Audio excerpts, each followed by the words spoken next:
There are at least 43 Democratic black women running for House seats in the upcoming midterms. The Democratic National Committee and the Democratic Congressional Campaign Committee have reportedly only endorsed Lauren Underwood from Illinois. And that's leading to concerns on the left that despite the Democrats' persistent focus on race, they aren't serious about backing women of color who want to get elected. This take from Axios for their headline example, Black women candidates feel slighted by Democrats. Let's see what our panel thinks. Syndicated radio talk show host, Fox News contributor Leslie Marshall, and radio host of WMAL in Washington, associate opinion editor at the Washington Times, Larry O'Connor. Great to have you both with us. Hey, Shannon.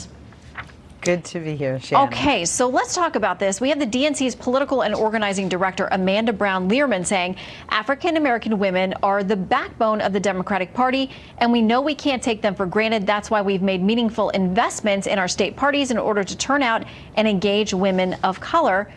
And yet, of the 43 running, Leslie, only one says she's got national support. What do you make of it? Well, I think in addition to wanting to back new candidates and new blood in the Democratic Party, whether they're female and whether they're African-American or not, and especially this group of individuals, we want to win.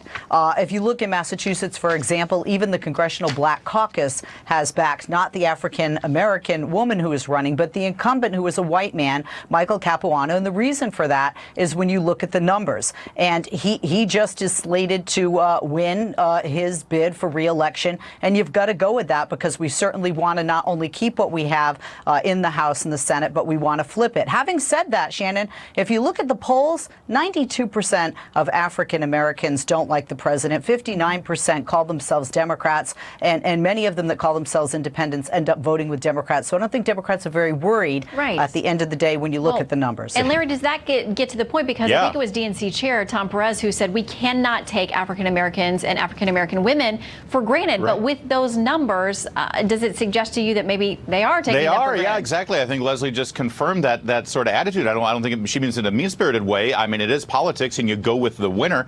But here's the problem: the Democrats have, instead of become a party of ideas, they've become a party of factions, of identity groups, where race and gender and ethnicity that trumps everything else. So in our country, we're a meritocracy. We like to reward people based on their achievements, based on their ability to win. The Democrats get that. Leslie just said it. They want to win these races, but they can't have it both ways. So they're basically saying to all of these identity groups that they appeal to, we really want your votes. We're going to give you a lot of lip service, but when you want power, whoa, settle down there because we got this. We just want to win. We'll have the power. You just give us your votes. Frankly, as a Republican, I'm sitting back, I'm popping the popcorn. I want to see how this turns out. Okay. Well, as this plays out, one of the things we know is that for a first-time candidate, it is always exceptionally difficult to raise money, especially against an incumbent, and even more so for African-American candidates. I mean, the numbers are there. But Leslie, without the support of a national group, it seems like it's a really tough thing for them to make up. I mean, it costs a lot of money to run for Congress.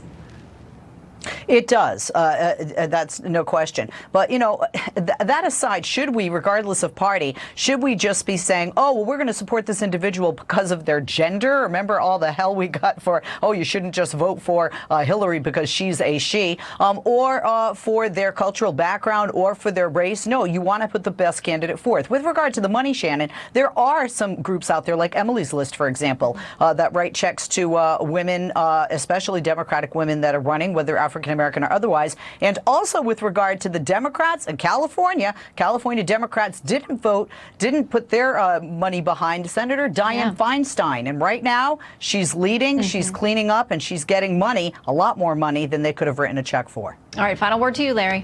Well, listen, I agree with Leslie that I think the best candidate should win. The problem is the reason that people caught hell over saying, gosh, if you're a woman, you should vote for Hillary Clinton is because that's exactly what you guys did. I mean, by any objective measure, Bernie Sanders was actually the stronger candidate, but you ended up with Madeleine Albright saying you're betraying your gender if you don't vote for her. That's very dangerous rhetoric, and I think you need to do something to correct that. Well, we'll see if you can. I think that there was a line along the lines of something like a special place in hell for women who Those were the words. Vote for women. Okay, now that we're done with our identity politics debate, Leslie and Larry, great to see you both. See you again soon. Thanks, Jen, and congratulations.